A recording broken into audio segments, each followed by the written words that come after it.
नमस्कार, मैं हूं मोहित कुमार साहू और आप देख रहे हैं टीवी 24। मध्य प्रदेश छत्तीसगढ़ का अपना सबसे तेजी से उभरता हुआ चैनल और हम बेहद खास प्रोग्राम लाए हैं। वादे कितने पूरे कितने अधूरे। चुनाव का वातावरण समय चल रहा है और चुनावी इस समीकरण में मध्य प्रदेश में और छत्तीसगढ़ के दूसरे चरण में 17 नवंबर को मतदान होने हैं। हम बात करेंगे मध्य प्रदेश के तमाम विधानसभाओं पर एक बृहद विश्लेषण और चर्चा के साथ। समझेंगे कितने वादे पूरे किए गए हैं, कितने अधूरे हैं, क्या है विकास के मायने, क्या जनता विकास चाहती है या अपने प्रतिनिधि को या पूर्व विधायक जिन्हें टिकट दिया गया है उनको देखकर अपने मतों का प्रयोग करती है। समझते हैं तमाम चीजों को, बातों को, इरादों को। हमारे साथ हम स्टूडियो में जुड़े हुए हैं हमारे पॉलिटिकल एडिटर अतुल विनोद पाठक जी। अतुल जी, आपका बहुत बहुत स्वागत है। साथ ही दमोह जिले से हमारे संवाददाता विजय श्रीवास्तव भी जुड़े हैं, हम उनसे कुछ देर में जुड़ेंगे। समझते हैं दमोह विधानसभा की समीकरण परिस्थितियों के बारे में, क्योंकि मध्य प्रदेश का चुनाव इस बार खासा दिलचस्प होने जा रहा है। बात करते हैं दमोह के 4 विधानसभा सीटों पर। दमोह, पथरिया, जबेरा और हटा जातिगत समीकरण के आधार पर प्रत्याशी चयन और जीत हार में समीकरण बेहद मायने रखते हैं। अगर बात करें जिले की 4 सीटों में 2 बीजेपी पर, 1 कांग्रेस और 1 बीएसपी का कब्जा है। दमोह बघेलखंड के हिस्से में आता है। दमोह विधानसभा सीट को छोड़कर बाकी 3 सीटों पर जाति समीकरण साफ साफ दिखाई देता है। चुनाव में हार जीत भी यही तय करता है। समझेंगे चुनावी वादे कितने पूरे कितने अधूरे।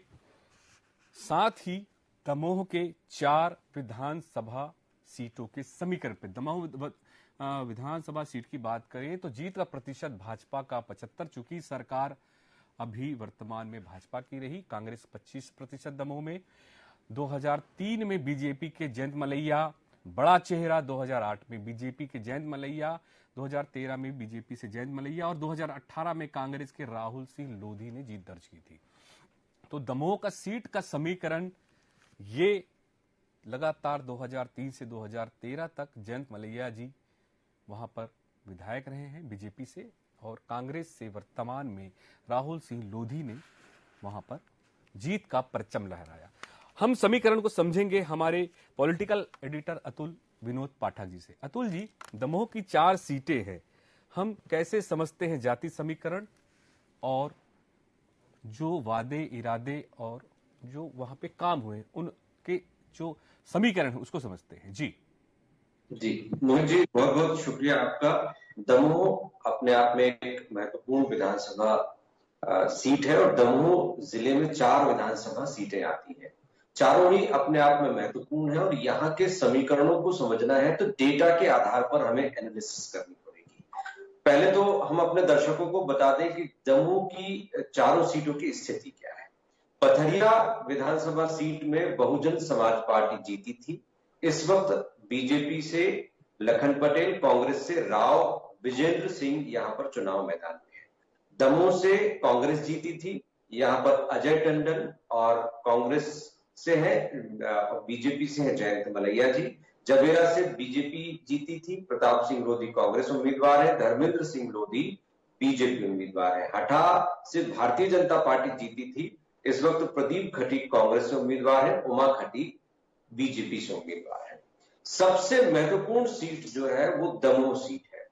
दमोह सीट पूरे प्रदेश में एक रोचक सीट और आकर्षण का केंद्र मानी जाती रही। इसके पीछे इस सीट का इतिहास है। मैं आपको बता दूं कि जयंत मलैया 2018 तक बीजेपी की सरकार में वित्त मंत्री रहे। इनकी पत्नी डॉक्टर सुधा मलैया बीजेपी की राष्ट्रीय सचिव रही। तो दोनों ही पति पत्नी बीजेपी में काफी सक्रिय रहे, काफी बड़े पदों तक पहुंचे। अब जब 2018 में बीजेपी की सरकार नहीं बनी तो दमोह से जो कांग्रेस के एमएलए जिनसे जयंत मलैया हारे थे, राहुल लोधी, उन्हें उमा भारती का करीबी माना जाता था। वो कांग्रेस छोड़कर बीजेपी में आने, सरकार बनाने में एक एक विधायक की अहम भूमिका थी। इसलिए राहुल लोधी की बीजेपी सरकार बनाने में अहम भूमिका रही। इसलिए उपचुनाव हुए, उपचुनाव में राहुल लोधी के सामने कांग्रेस ने अजय टंडन को खड़ा किया। जयंत मलैया का परिवार राहुल लोधी के खिलाफ था, क्योंकि राहुल लोधी से ही जयंत मलैया हारे थे। राहुल लोधी चुनाव में खड़े हुए तो चुनाव में अजय टंडन जीते, कांग्रेस की जीत हुई। जयंत कुमार मलैया पर सैबोटेज के आरोप लगे और यही वजह रही कि जयंत मलैया को कारण बताओ नोटिस दिया गया। हालांकि फिर से पार्टी ने जयंत मलैया को मौका दिया, जयंत मलैया को फिर से उम्मीदवार बनाया है। जयंत मलैया एक बुजुर्ग नेता है, हालांकि वो चाहते थे कि अपने बेटे को चुनाव मैदान में उतारें, लेकिन उनके बेटे को टिकट न देते हुए बीजेपी ने स्वयं जयंत मलैया को टिकट दिया है। यहाँ पर अजय टंडन चुनाव मैदान में है, जो यहाँ के स्थानीय एमएलए है। तो ये एक बहुत महत्वपूर्ण सीट है दमोह। दूसरी सीट है पथरिया विधानसभा। पथरिया विधानसभा में बीजेपी भी नहीं जीती, कांग्रेस भी नहीं जीती और यहां से बीएसपी ने चुनावी परचम लहराया। यहां पर रामबाई जीती और नया रिकॉर्ड यहां पर बनाया। और कुर्मी मतदाता बहुल क्षेत्र है पथरिया। यहां पर बीएसपी ने 2018 में जीता, तो 2013 में बीजेपी के लखन पटेल जीते थे। 2008 में बीजेपी के ही डॉक्टर रामकृष्ण कुशमारिया जीते थे। कुशमारिया जी बहुत वरिष्ठ नेता माने जाते थे, लेकिन बीजेपी से उनकी अनबन हो गई। तो ये पथरिया सीट है। जबेरा विधानसभा सीट की हम बात करें तो ये जातीय समीकरण के इर्द गिर्द घूमती है। यहाँ पर दोनों प्रमुख दल जातीय समीकरणों को ध्यान में रखकर टिकट देते हैं। तो ये एक बहुत महत्वपूर्ण सीट है जबेरा। यहाँ पर 2008 में धर्मेंद्र लोधी बीजेपी के जीते थे और 2013 में कांग्रेस ने यहाँ पर जीत का कीर्तिमान स्थापित किया था। 2008 में कांग्रेस के रत्नेश सोलोमन जीते थे। रत्नेश सोलोमन के निधन के बाद उनकी बेटी को कांग्रेस ने टिकट दिया था, लेकिन वो नहीं जीत पाई। हाटा विधानसभा की हम बात करें तो 1993 को छोड़ दिया जाए तो 1985 से लेकर 2018 तक इस सीट पर बीजेपी ने एक तरफा राज किया है। 2008 के परिसीमन के बाद अनुसूचित जाति के लिए यह सीट आरक्षित कर दी गई। यहां पर हम रिकॉर्ड देखें तो 2018 में बीजेपी के प्रत्याशी जीते, 2013 में भी बीजेपी, 2008 में बीजेपी, 3 में बीजेपी, 1998 में बीजेपी। इसके पहले 1993 में कांग्रेस ने जीत हासिल की थी। उसके पहले भी बीजेपी के खाते में 90 में, 85 में गई, 1980 में कांग्रेस के खाते में। तो ज्यादातर यदि इतिहास देखें हम तो 75% जैसा कि हम अपने ग्राफिक्स में दिखा रहे हैं, बीजेपी का इस सीट से कब्जा रहा है। तो ये चारों सीटें अपने आप में महत्वपूर्ण जातिगत समीकरणों के हिसाब से, लोधीगत सीटों के हिसाब से। और दमोह वही सीट है जहां से प्रहलाद पटेल भी प्रतिनिधित्व करते हैं संसदीय क्षेत्र में। तो यहाँ पर जो मुकाबले हैं त्रिकोणीय मुकाबले कहे जा सकते हैं। यहाँ पर बसपा भी अपनी उपस्थिति दर्ज कराती है। पथरिया में त्रिकोणीय मुकाबला है। जबेरा में बीजेपी और कांग्रेस उनके बीच में मुख्य मुकाबला है। दमोह में दोहरा मुकाबला है, लेकिन यहाँ पर आम आदमी पार्टी भी चुनाव मैदान में है। तो इस तरह से ये चारों सीटें बहुत कठिन मानी जाती हैं बीजेपी और कांग्रेस दोनों की रणनीति। बिल्कुल बिल्कुल बेहद कठिन मानी जाती है। अतुल जी, हम समझेंगे और भी इस पूरे चारों विधानसभा के समीकरण को। हमारे साथ हमारे संवाददाता विजय श्रीवास्तव जुड़ गए हैं, जो वहां पे मतदाता हैं, वोटर हैं, उनके साथ उपस्थित हैं। वहां के क्या क्या स्थानीय मुद्दे हैं, क्या चल रहा है वर्तमान में। चूंकि 17 नवंबर को चुनाव होने हैं, नामांकन की प्रक्रिया भी शुरू हो गई है। वर्तमान में क्या चल रहा है विजय जी? अभी नामांकन की प्रक्रिया भी शुरू हो गई है, स्थानीय मुद्दे भी क्या क्या हैं, हम दोनों को समझेंगे जी।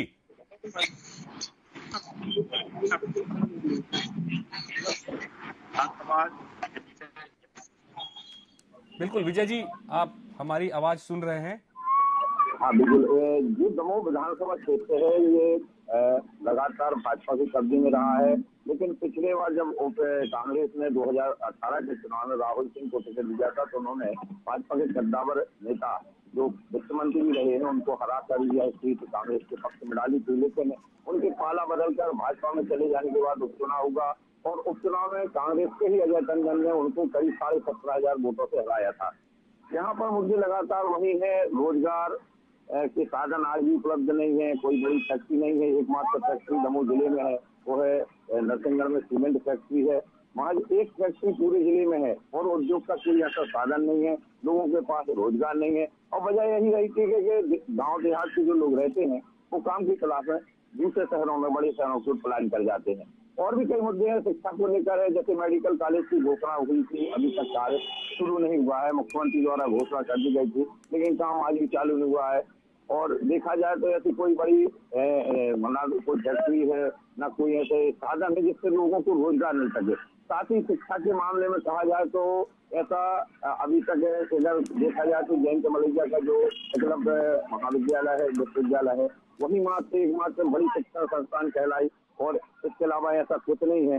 तो लोगों की एक मानसिकता है कि यहाँ से जो भी जीत कर आए विकास करें और लोगों को रोजगार के साधन उपलब्ध कराए। हमारे साथ कई लोग यहाँ पे मौजूद है जो खुद बता सकते हैं कि आखिर यहाँ दमोह में किस किस चीजों की कमी है, क्या यहाँ के मुद्दे क्या मुद्दे रहेंगे इस बार चुनाव को लेके, चाहे वो दमोह विधानसभा हो या अन्य विधानसभा। सबसे पहले जो मैं संपूर्ण पार्टियों को दुर्गावत्सव दशहरा दूसरा जैसा कि आपने बताया मुद्दे है वो आप वर्तमान में देख रहे हैं और आवाज लूँ। यदि आप दमोह विधानसभा की बात करते हैं तो आप ना तो यहाँ पर शिक्षा की कोई बड़ी उपलब्धि हो पाई, यहाँ तक स्वास्थ्य सेवाओं की यदि आप बात करें तो केवल भवन बना देने की समृद्ध सफल नहीं होती। आज के अस्पताल का आलम देख लीजिए आप, डॉक्टरों की कमी है, इसकी वजह से हमारे दूर दराज से जो लोग आते हैं और नेटवर्क को सफल कर दिया जाता है। और कठोर मुद्दे हैं जिन पर ये निर्भर करता है। इनका कहना है शिक्षा, रोजगार और हर चीजें ऐसे मुद्दे हैं जिनको लेके लोग भी परेशान हैं। आप भी बता सकते हैं आखिर क्या वजह है कि दमोह क्षेत्र का विकास नहीं हो पाए और आज वर्तमान में जो चुनाव है ऐसे कौन से मुद्दे रहेंगे जिनको लेकर जनता वोट डालेगी। यहाँ के जो जनप्रतिनिधि रहे हैं पिछले वर्षों में उनकी राजनीतिक जो क्या बोलते मनोदशा है या अपने क्षेत्र के प्रति विकास करने की वो बिल्कुल नहीं रही। वो अपने खुद के विकास के लिए काम करते रहे हैं। अब रही प्राथमिक यहाँ सुविधाओं की तो बिजली, यदि आजादी के 70 साल बाद भी हम सड़क और बिजली और पानी के लिए रो रहे तो ये बहुत बड़ी विडम्बना है। आज जरूरत है उच्च गुणवत्ता की शिक्षा की, आज जरूरत है उच्च गुणवत्ता की चिकित्सा की, आज जरूरत है उच्च गुणवत्ता की हमारे न्याय के लिए रोजगार की। तो ये सारे हमारे दमोह में ये बहुत गहन मुद्दे हैं। जैसे कि आज दमोह में हमारे आज देखिए कि सारे दमोह शहर के गांव देहात के लोग पलायन कर जाते हैं। आज यहाँ मजदूरी तक नहीं मिल पा रही है। रोजगार तो छोड़िए, रोजगार तो अलग बात है, मजदूरी भी उपलब्ध नहीं हो पा रही है। तो ये दमोह में पता नहीं कैसी नजर लगी है कि जो जनप्रतिनिधि बनते हैं वो अपना विकास देखते हैं एक कर काबिल करने की। जी नहीं बताया कि यहाँ पे जो भी अभी तक जनप्रतिनिधि आया है उन्हें अपना विकास देखा है, क्षेत्र का विकास नहीं देखा है। भ्रष्टाचार भी एक बड़ा मुद्दा है अजय, विजय जी, भ्रष्टाचार भी एक बड़ा मुद्दा है वहां पर देखे तो। जी आपने यहाँ दमोह जिले में भ्रष्टाचार का मुद्दा कितना बड़ा है? भ्रष्टाचार का मुद्दा है बड़ा और हर जगह बिना पैसे के किसी लोगों के काम ही नहीं होते। भ्रष्टाचार का मुद्दा रहेगा। और कौन से मुद्दे ऐसे जिनको लेके अभी जो वोटर है वो प्रत्याशियों का चयन करें? जैसे कि अभी आप लोग जानते हैं कि हमारी दमोह की जनता बहुत बोली है। यहाँ उन्होंने सोचा है कि नेता बहुत अच्छे हैं, बस उनको छवि बना ली है कि जैसे कहीं मरने में बैठा है या कहीं जन्मदिन में बैठा है तो इसको बहुत बड़ी बात मानते। मगर इन बातों से हट के जो जैसे यातायात की बहुत बड़ी समस्या है दमोह जिला में और उस पर कोई काम नहीं होता। रोजगार की इतनी बड़ी समस्या है उस पर कोई काम नहीं होता। एक माइसेल फैक्ट्री है जहाँ नेताओं ने वहाँ अपना अड्डा बना लिया है। दोनों पार्टियों के बड़े बड़े नेता उसमें हिस्सेदार है, उनके काम चल रहे हैं और उस कारण से उसमें जो काम क्षेत्र के लोगों को मिलना चाहिए मगर वो कहते नहीं। आज वहाँ इमलाई की जो स्थिति आप देखिए, इमलाई चाहिए तो आपको हमेशा वहाँ दुर्घटनाएं होती है, पर कारण के जो प्रतिनिधियों को बोलना चाहिए वो उनसे करे हैं। इस तरह से हमारे एक अवसर था उससे भी हमारे प्रतिनिधि कुछ मिला। जैसा इन्होंने बताया कि यहाँ भ्रष्टाचार है, बिना पैसे लिए दिए काम नहीं होता है, कई अन्य और भी उन्होंने मुद्दे बताए हैं।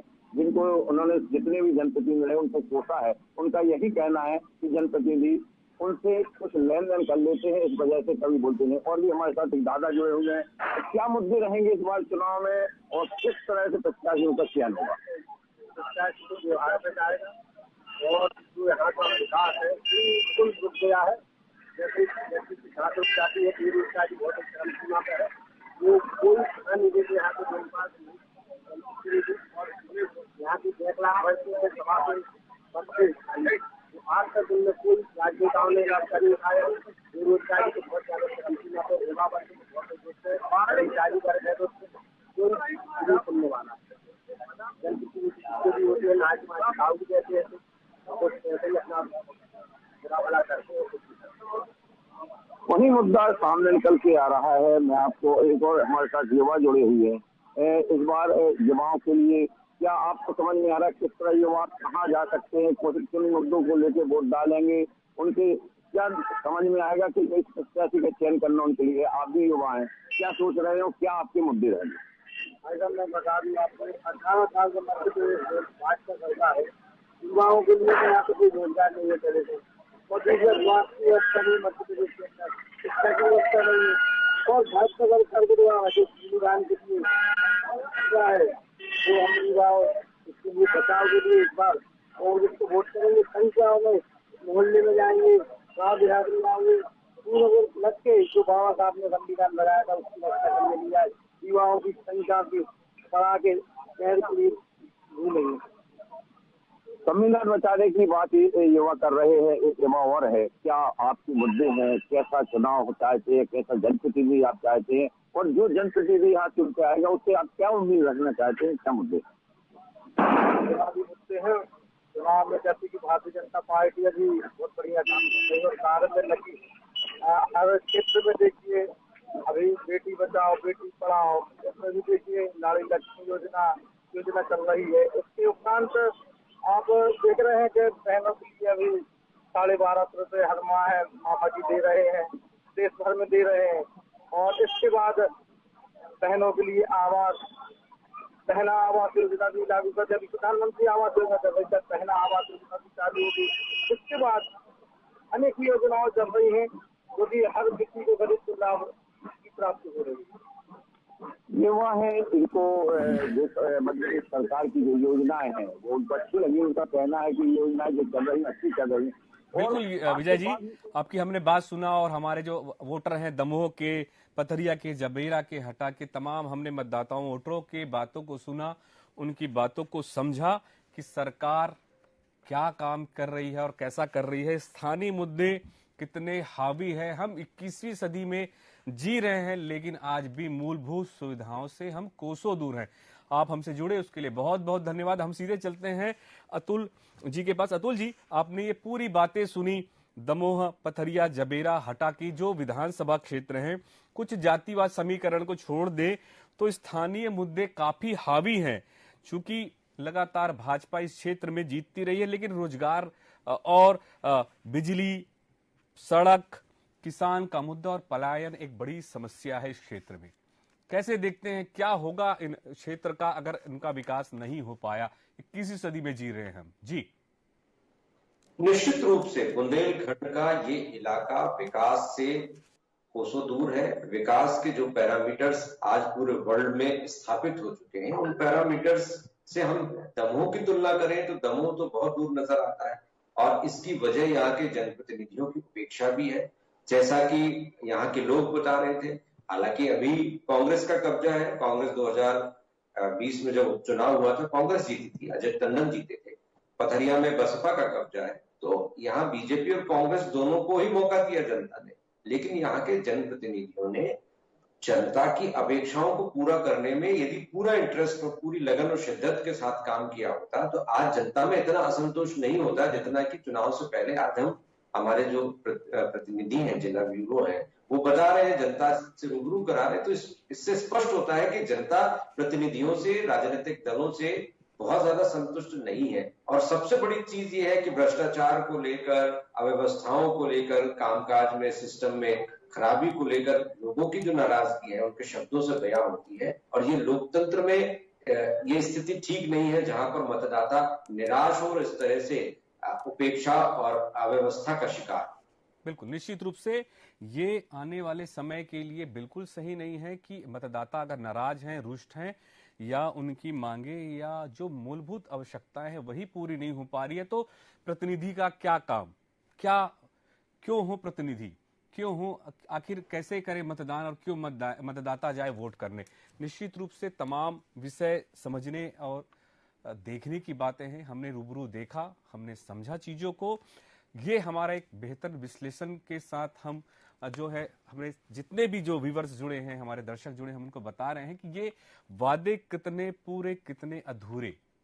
हम तमाम इसलिए मतदाताओं को जोड़ते हैं ताकि उनकी समस्याएं, उनकी बातें हम अपने जो अभी चुनाव लड़ रहे हैं प्रत्याशी उन तक तो कम से कम पहुंचे, ताकि एक बेहतर कल का सूरज देख पाए।